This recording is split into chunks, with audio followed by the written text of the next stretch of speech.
Il pallone dentro che diventa un tiro e finisce in porta, incredibile! Il gol del Napoli dopo 2 minuti dal nulla. Un gol letteralmente inventato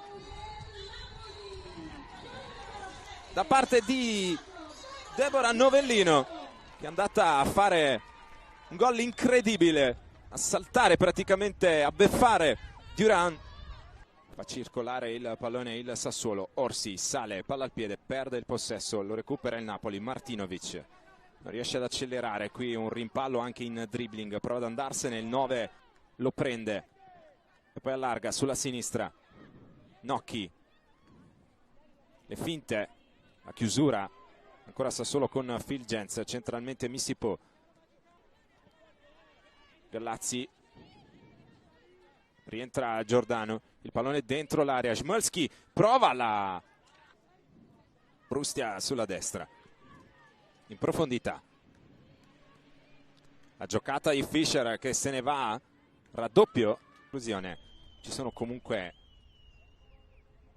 diverse calciatrici neroverdi dentro l'area, a parte Smolski che cerca infatti la porta, c'è potenza. Brustia trova Smolski, prova ad andarsene, riesce a trovare spazio per questo cross, non c'è deviazione, anzi sì, è calcio d'angolo. Traversone, Liundorf, Nocchi controlla 1 contro 1, non c'è spazio, e poi il mancino sulla traversa e il colpo di testa e il fuorigioco di Missipo, la botta di Paldrup che ha trovato, rivediamo, palla buona, gran coordinazione. Possibile per Bacic sarebbe stato arrivarci. Ora Missipo allarga,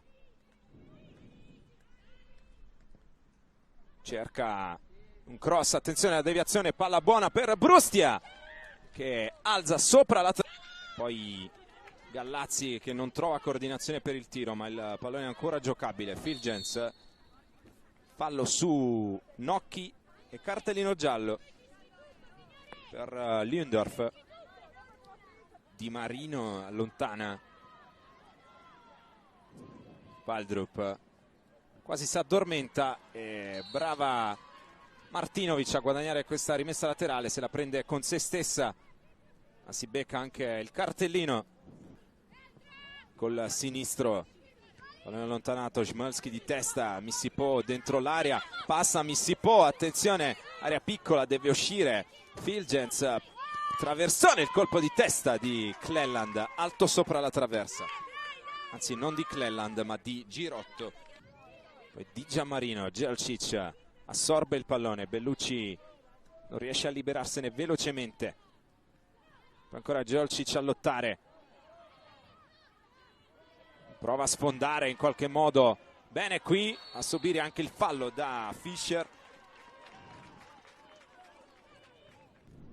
Giordano ci mette la testa, Jelcic salta in maniera non troppo coordinata e allora in mezzo al campo Fischer alla meglio e può correre, tocca per Sabatini, tocco di Girotti, Bellinghelli 2 volte, poi Szabica e arriva il triplice fischio del direttore di gara.